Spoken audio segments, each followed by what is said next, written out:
Assalamualaikum warahmatullahi wabarakatuh. Jumpa lagi dengan Mr. Ik di sini. Tentunya di channel Mr. Ik ya. Oke teman-teman semua para pejuang NIP, di video kali ini kita akan belajar bersama pembahasan soal SKB tenaga pendidik, bisa guru SD, SMP atau SMA. Khususnya di sini yang akan kita bahas adalah soal pedagogik ya, yang full penalaran. Kenapa yang full penalaran? Karena berdasarkan pengalaman saya dan teman-teman saya tahun lalu itu banyak penalarannya yang muncul ya. Jadi kalau hafalan-hafalan itu mungkin ada tapi tidak banyak, hanya 1-2 lah gitu.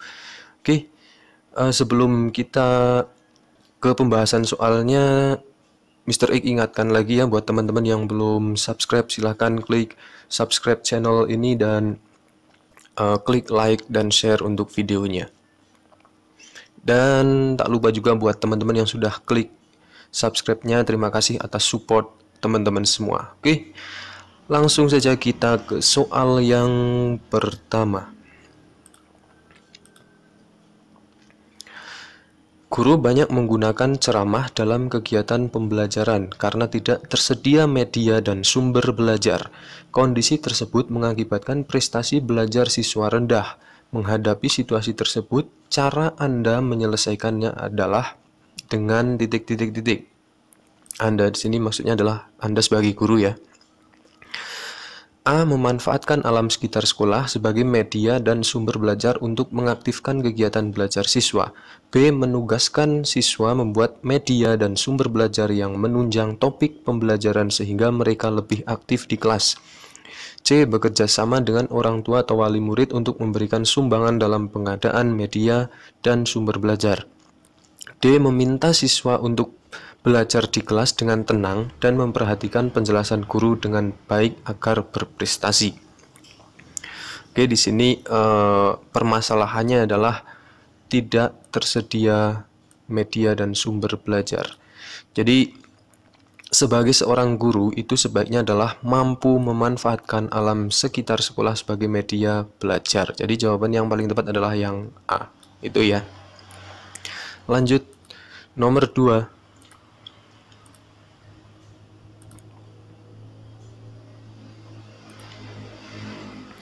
Ketika proses pembelajaran, suasana kelas gaduh dan Anda sudah berusaha menguasai kelas, tetapi tidak berhasil sepenuhnya. Petunjuk dan ancaman sering diabaikan, dan hukuman tampaknya tidak efektif. Yang sebaiknya Anda lakukan adalah A. Membentak dengan keras agar semua siswa ketakutan dan diam. B. Memberikan hukuman tegas kepada siswa yang gaduh. C. Melanjutkan pembelajaran tanpa menghiraukan siswa yang gaduh. D. Melakukan ice breaking karena siswa sudah merasa jenuh. Oke, untuk kasus seperti ini, maka yang sebaiknya dilakukan guru adalah yang D ya, melakukan ice breaking, karena salah satu fungsi dari ice breaking itu jadi kalau misalkan siswa sudah jenuh, itu kita lakukan ice breaking yang sederhana aja. Oke, lanjut. Nomor 3, seorang guru mendapati beberapa siswa yang belum mengumpulkan tugas pada tenggang waktu yang telah diberikan dikarenakan tugas yang menumpuk dari mata pelajaran lain. Sebagai seorang guru, yang Anda lakukan adalah A. Memberikan fasilitas untuk berdiskusi dan mengajarkan pada siswa tentang bagaimana cara mengatur waktu dengan baik serta tanggung jawab pada tugas yang diberikan.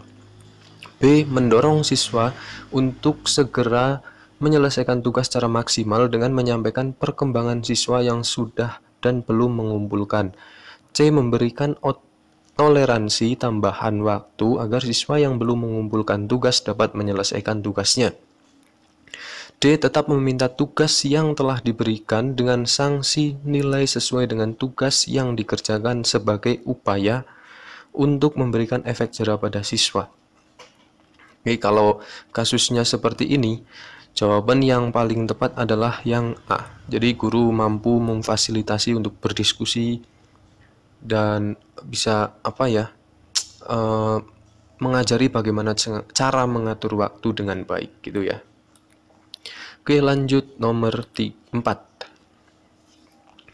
Terdapat peserta didik yang mengadu kepada guru bahwa ia selalu melakukan tugas piket kebersihan kelas sendiri.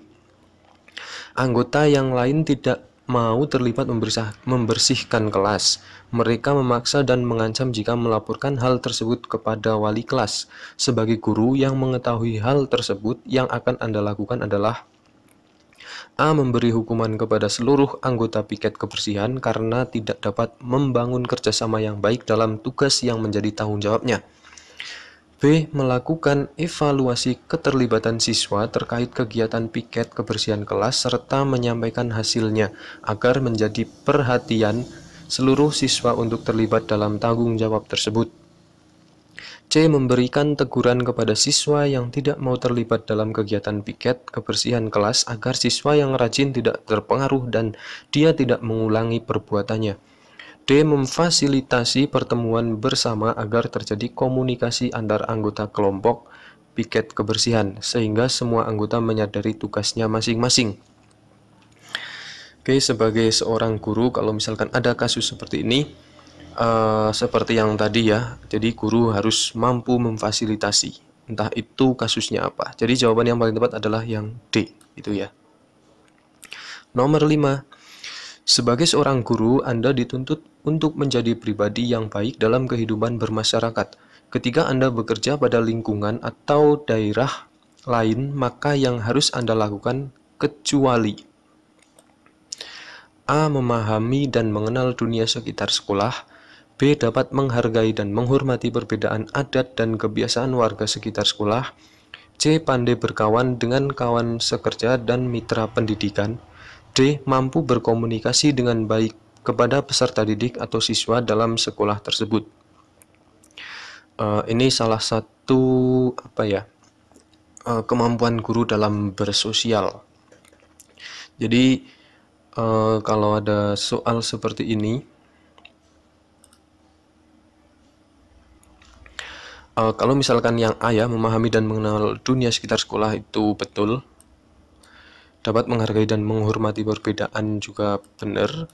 Pandai berkawan dengan kawan sekerja dan mitra pendidikan. Ya, ini betul juga.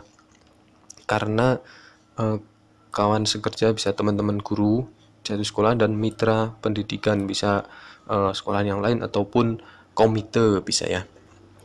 Kalau yang D itu hanya mampu berkomunikasi dengan baik kepada peserta didik dan siswa, tidak dengan masyarakat sekitar atau teman-teman sekerja ya. Jadi jawaban yang paling benar adalah yang D. Lanjut nomor 6. Kompetensi inti secara berurutan mencakup A. Sikap sosial, sikap spiritual, pengetahuan dan keterampilan. B. Sikap spiritual, sikap sosial, keterampilan dan pengetahuan. C. Sikap spiritual, sikap sosial, sikap profesional dan keterampilan. D. Sikap spiritual, sikap sosial, pengetahuan dan keterampilan. Oke, untuk kompetensi inti secara berurutan itu adalah mencakup yang pertama adalah sikap spiritual ya. Terus yang kedua adalah sikap sosial. Yang ketiga adalah pengetahuan dan yang keempat adalah keterampilan. Jadi jawaban yang paling benar adalah yang D. Lanjut nomor 7. Pak Arman sedang mengimplementasikan model pembelajaran kooperatif di kelas pada topik atau kegiatan menemukan sifat-sifat bayangan pada lensa cembung. Kegiatan yang tepat yang harus dilakukan Pak Arman pada fase kelima atau evaluasi formatif adalah A. Meminta kelompok untuk presentasi hasil, kelompok lain cukup mendengarkan saja, guru memberikan umpan balik dan penguatan. B. Meminta kelompok untuk presentasi hasil, memberikan kesempatan kelompok lain untuk mendengarkan saja, guru tidak memberikan tanggapan. C. Meminta kelompok untuk presentasi hasil, memberikan kesempatan kelompok lain untuk menanggapi, guru langsung memberikan penilaian. D. Meminta kelompok untuk presentasi hasil, memberikan kesempatan kelompok lain untuk menanggapi, guru memberikan umpan balik dan penguatan. Oke, di tahap fase kelima itu meminta kelompok untuk presentasi hasil itu betul, terus kelompok lain cukup mendengarkan saja. Ini salah, kalau yang A berarti salah. Kalau yang B memberikan kesempatan kelompok lain untuk mendengarkan saja, ini juga salah.